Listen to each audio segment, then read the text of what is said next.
Hi hello welcome to GR TV. కార్పొరేట్ల arrest ప్రజాస్వామ్య విరుద్ధం అన్న మాజీ మంత్రి తలసాని శ్రీనివాస్ యాదవ్. రాంగోపాల్పేట పోలీస్ స్టేషన్లో అరెస్టులో బీఆర్ఎస్ పార్టీ కార్పొరేట్లను పరామర్శించిన ఎమ్మెల్యే తలసాని శ్రీనివాస్ యాదవ్.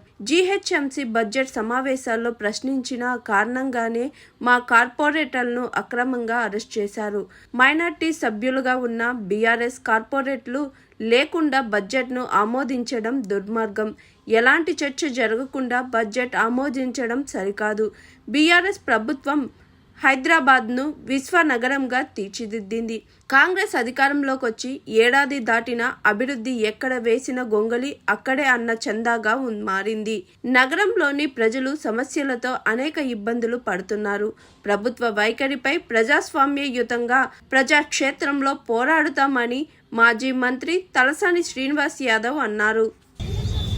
మేయర్ గారు మాట్లాడేటప్పుడే ఒక భయానకమైనటువంటి వాతావరణం సృష్టించేటువంటి, మీరు కూర్చోండి లేకపోతే బయటికి పంపించేస్తాము, మీ డివిజన్లలో బడ్జెట్ అలాట్ చేయమని చెప్పి ఇట్లా ఇష్టం ఉన్నట్టు చేయడము. ఆ తర్వాత కాంగ్రెస్కు సంబంధించినటువంటి సభ్యులు వచ్చి దౌర్జన్యంగా బలవంతంగా మా వాళ్ళ దగ్గర ఉన్నటువంటి పేపర్స్ అన్ని చింపేయడము, నెట్టేయడము. అక్కడ ఉన్న మార్షల్స్, పోలీసు పర్టికులర్గా మా వాళ్ళని అందరినీ తీసుకొచ్చి అరెస్టు చేయడము, ట్యాంక్ బండ్ అంతా తిప్పి మళ్ళీ తీసుకొని వదిలిపెట్టడము. ఆ తర్వాత అందరినీ తీసుకొని ఇక్కడ రాంగోపాల్పేట పోలీస్ స్టేషన్ తీసుకురావడము. ఇది ప్రజాస్వామ్యంలో కరెక్ట్ కాదు. ఏ బడ్జెట్ ప్రవేశపెట్టాలన్నా కానీ అందరి సభ్యుల కన్సర్న్ తీసుకొని అందరినీ కాన్ఫిడెన్స్లోకి తీసుకొని చేయవలసినటువంటి అవసరం ఉంటుంది. మా ప్రభుత్వంలో అనేకమైనటువంటి కార్యక్రమాలు చేసినాం. జీహెచ్ఎంసీ డబ్బు సరిపడకపోతే ప్రభుత్వం ద్వారా డబ్బులు ఇచ్చి హైదరాబాదు అంతర్జాతీయ స్థాయిలో గ్రేటర్ హైదరాబాద్ని డెవలప్ చేసింది మనం 10 ఏళ్ల కాలంలో చూసినటువంటి. ఈ సంవత్సర కాలంలో ఎక్కడ వేసిన గొంగలు అక్కడే, ఎక్కడ కూడా డెవలప్మెంట్ జరిగిన దాఖలాలు లేవు, డబ్బులు ఇచ్చిన దాఖలాలు లేవు. రెండోది, మీరు లాస్ట్ బడ్జెట్ ప్రవేశపెట్టే ముందు గత సంవత్సరం ప్రవేశపెట్టిన బడ్జెట్ వివరాలు ఇవ్వాలని మా వాళ్ళు డిమాండ్ చేశారు. అసలు లాస్ట్ టైం పెట్టిన బడ్జెట్ ఇప్పటి వరకు అలాట్మెంట్ జరగలేదు, ఆ వర్కే జరగలేదు. ఫస్ట్ ఆ వివరాలు ఇవ్వాలని చెప్పి మా వాళ్ళు డిమాండ్ చేస్తే బలవంతంగా వాళ్ళకి ఏంటంటే, మేము నిన్న మొన్న స్టేట్మెంట్సే, అక్కడ ఎవరు గొడవ చేసినా ప్రజాస్వామ్యంలో అధికార పక్షంకి ఎంత రైట్ ఉంటుందో ప్రతిపక్షం కూడా అంతే రైట్ ఉంటుంది. ఆ విషయాన్ని మర్చిపోయి దౌర్జన్యపూరితంగా ఏదో మా దగ్గర పవర్ ఉన్నది కాబట్టి మా ఇష్టం ఉన్నట్టు చేసుకుంటాం అనే విధంగా మహిళలని కూడా లెక్క చేయకుండా తోటి మహిళలు. మరి గతంలో కూడా మేము ఇదే కార్పొరేషన్ రన్ చేసినాం కదా, ఆ రోజు కూడా ప్రతిపక్షానికి సంబంధించిన కాంగ్రెస్ కావచ్చు, వాళ్ళ దగ్గర సంఖ్యాపరంగా 2-3 ఉన్నప్పటికీ, బీజేపీ వాళ్ళు ఉన్నప్పటికీ, అది ప్రజాస్వామ్య పద్ధతిలో పోడియం దగ్గరికి పోయినా కానీ వాళ్ళని కన్వీనెన్స్ చేసి సభ సజావుగా జరిగే విధంగా మేము ప్రయత్నం చేసినాం. అంతేగాని ఇట్లా బుల్డోజ్ చేసి ఇష్టం ఉన్నట్టు అరెస్టులు చేసి, అంటే వీళ్ళందరినీ అక్కడ ఉన్న మెంబర్లని వాళ్ళ కన్సర్న్ లేకుండా అరెస్టులు చేసి బలవంతంగా ఇక్కడ పెట్టి మేము బడ్జెట్ని మమా అనిపించుకుంటామంటే, వీళ్ళని అరెస్ట్ చేసి ఆ గేట్ బయట కూడా తీసుకోకముందే వాళ్ళు బడ్జెట్ ఓకే చేసామని చెప్పేసి టీవీలో స్క్రోలింగ్లు వస్తున్నాయి. అదేం పద్ధతో అర్థం కాలేదు. బడ్జెట్ సమావేశం అన్నప్పుడు ఫ్రూట్ఫుల్ డిస్కషన్ జరగాలి. ఎక్కడెక్కడ దేనికి ఎంత కేటాయించారు దాని మీద చర్చ జరగాలి.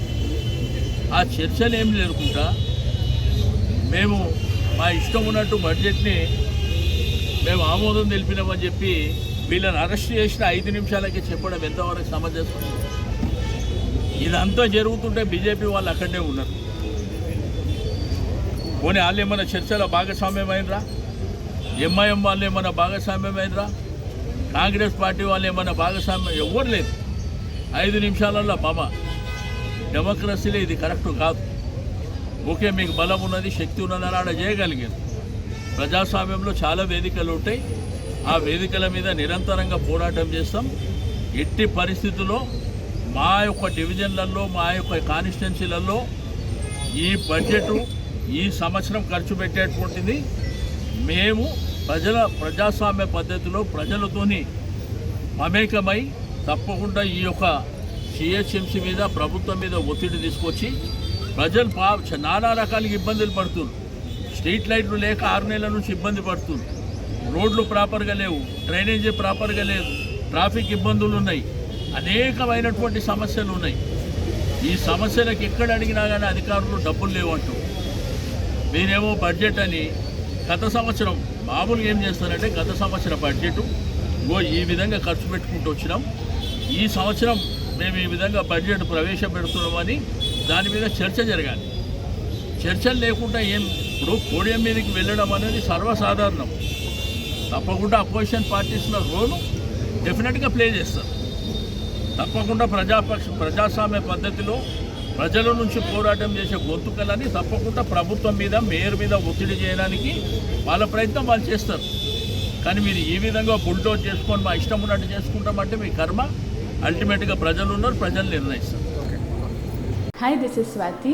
లైక్ చేయండి, షేర్ చేయండి, కమెంట్ చేయండి అండ్ సబ్స్క్రైబ్ చేయండి GR TV. Hi, this is Monica. Please like, share and subscribe GR TV.